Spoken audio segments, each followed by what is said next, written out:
మన దక్షిణ భారతదేశ చరిత్రలో ఒక యుగముంది. అది దాదాపు ఒక లెజెండ్ లాంటిది. ఇది ఉత్తరాజుల కథ కాదు, రాజ్యాల కథ కాదు. ఇది కవిత్వం. ఒక మొత్తం నాగరికతనే మన కళ్ల ముందు నిలబెట్టిన కథ. అదే సంగమయుగం. సరే, అసలు పాయింట్కు వద్దాం. సుమారు 2000 సంవత్సరాల క్రితం నాటి ప్రపంచం గురించి మనం ఇప్పుడు ఎలా తెలుసుకోగలం? మన దగ్గరేం టైం మెషిన్లు లేవు కదా. ఇక్కడే మనం ఒక హిస్టారికల్ డిటెక్టివ్స్ లాగా ఆలోచించాలన్నమాట. సరే, మొదటగా ఈ సంగం అంటే ఏంటి? సింపుల్గా చెప్పాలంటే ఇది పాండ్య రాజుల సపోర్ట్తో నడిచిన ఒక పెద్ద కవుల సభ, ఒక ఏన్షియంట్ లిటరీ అకాడమీ అనుకోవచ్చు. లెజెండ్స్ ప్రకారం ఇలాంటివి 3 జరిగాయట. ఆ కాలానికి చెందిన గ్రేటెస్ట్ లిటరేచర్ అంతా ఇక్కడ నుంచే పుట్టింది.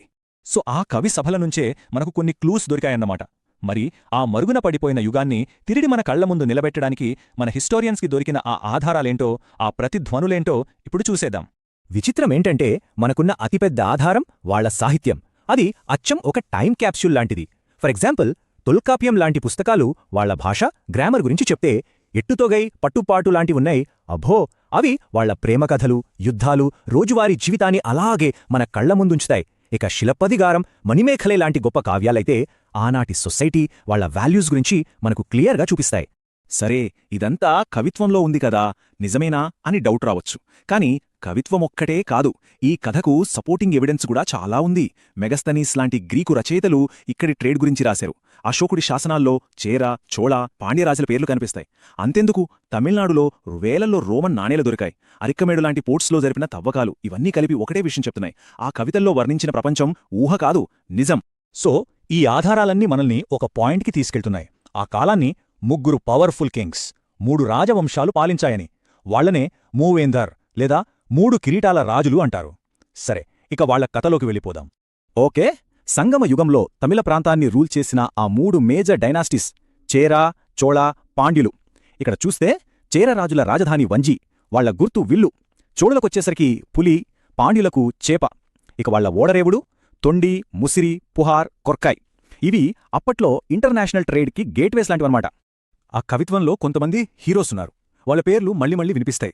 ఫర్ ఎగ్జాంపుల్, చేరన్ సెంగుట్టువన్ ఏకంగా హిమాలయాల దాకా దండయాత్ర చేశాడని చెప్తారు. ఇక కరికాల చోళుడు, వెన్నీ యుద్ధంలో ఆయన చూపిన పరాక్రమం మామూలుగా ఉండరు. అలాగే చాలా చిన్న వయసులోనే తలయాలంగాణం యుద్ధంలో గెలిచిన పాండ్య నెడుంజలియన్. వీళ్ల కథలు ఆ యుగానికే ఒక సింబల్ లాంటివి. సరే, రాజులు, యుద్ధాలు ఇవన్నీ ఒకెత్తు. కాని సంగమ కవిత్వంలో ఉన్న గొప్పతనమేంటంటే అది కేవలం రాజుల గురించి మాట్లాడదు, సాధారణ ప్రజల జీవితాన్ని కూడా చాలా బ్యూటిఫుల్గా వర్ణించింది. వాళ్ళ ప్రపంచం ఎలా ఉండేదో తెలుసా? 5 రకాల భూభాగాల చుట్టూ వాళ్ళ జీవితం ఎలా అల్లుకుపోయిందో ఇప్పుడు చూద్దాం. తమిళ సాహిత్యంలో ఒక యూనిక్ కాన్సెప్ట్ ఉంది. తినై అంటారు, అంటే ల్యాండ్స్కేప్ అన్నమాట. వాళ్లు భూమిని 5 రకాలుగా విభజించారు. ప్రతి నేలకు ఒక దేవుడు, ఒక వృత్తి, ఒక లైఫ్ స్టైల్. ఇక్కడ చూడండి, కురింజి అంటే కొండలు, అక్కడి వాళ్లు వేటాడుతూ మురుగన్ దేవుణ్ణి పూజించేవాళ్లు. అదే నెయిదల్ అంటే తీర ప్రాంతం, వాళ్ల పని చేపలు పట్టడం, దేవుడు వరుణుడు. ఎంత అద్భుతంగా ఉంది కదా! వాళ్ల జీవితాలు నేచర్తో ఎంత కనెక్ట్ అయి ఉన్నాయో ఇది చూపిస్తుంది. సొసైటీ విషయానికి వస్తే మెయిన్గా 4 గ్రూప్స్ ఉండేవి. అరసర్ అంటే పాలకులు, అంతనర్ అంటే ప్రీస్ట్స్, వణిగర్ అంటే ట్రేడర్స్, ఇంకా వెళ్లాలర్ అంటే రైతులు. కానీ ఇక్కడ మనం స్పెషల్గా చెప్పుకోవాల్సిన విషయం ఒకటుంది. అదేంటంటే మహిళలకు వాళ్ళిచ్చిన రెస్పెక్ట్. అవ్వయార్ లాంటి గొప్ప కవయిత్రులు ఆ కాలంలో ఉన్నారు. వాళ్ల రచనలు సంగమ సాహిత్యంలో ఒక భాగం. ఇది వాళ్ల ప్రోగ్రెసివ్ థింకింగ్కి ఒక పెద్ద ఎగ్జాంపుల్.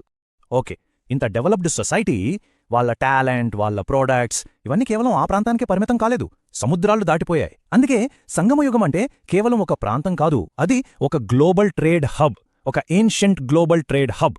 వాళ్ల స్కిల్స్ ఎంత గొప్పవో చెప్పడానికి ఒక్క ఎగ్జాంపుల్ చాలు. వాళ్ల కవిత్వంలో బట్టల గురించి ఒక మాట ఉంది.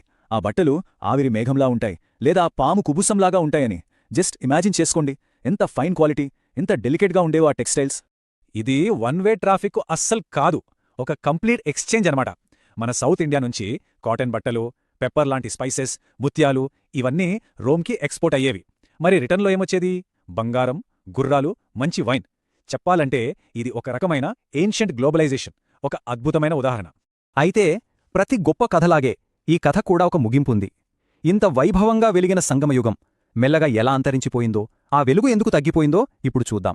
క్రీస్తు శకం 3వ శతాబ్దం ఎండింగ్లో హిస్టరీలో ఒక డార్క్ పీరియడ్ స్టార్ట్ అయింది. కలభ్రులు అని ఒక మిస్టీరియస్ గ్రూప్, వాళ్లు తమిళ ప్రాంతం మీద దాడి చేశారు. అసలు వాళ్లు ఎక్కడ నుండి వచ్చారో, ఎవరు అనేది ఇప్పటికీ పెద్ద మిస్టరీ. కాని వాళ్లు వచ్చాక దాదాపు 250 ఏళ్లపాటు సంగమయుగం యొక్క వెలుగు పూర్తిగా మసకబారిపోయింది. సో ఈ మొత్తం జర్నీని ఒకసారి క్విక్గా చూస్తే, క్రీస్తుపూర్వం 3వ శతాబ్దంలో మొదలైంది, 1st, 2nd సెంచరీస్లో పీక్స్కి వెళ్ళింది. వాళ్ల పవర్, వాళ్ల ట్రేడ్ అన్నీ టాప్లో ఉండేవి. కానీ 3వ శతాబ్దంలో కళభ్రుల ఇన్వేషన్తో ఈ గోల్డెన్ పీరియడ్కి ఎండ్ కార్డ్ పడింది. చివరగా ఒక్క ప్రశ్నతో ముగిద్దాం. హిస్టరీని క్రియేట్ చేసేది బహుశా రాజులే కావచ్చు, కాని దాన్ని తరతరాలకు బ్రతికించి ఉంచేది మాత్రం కవులే. ఒకవేళ ఆనాటి కవులు లేకపోయుంటే, వాళ్ల కవిత్వం లేకపోయుంటే ఇంత గొప్ప నాగరికత గురించి మనకు అసలు తెలిసేదా? ఈ మొత్తం యుగమే చరిత్రలో ఒక మర్చిపోయిన పేజీలా మిగిలిపోయేది కాదా? ఒక్కసారి ఆలోచించండి.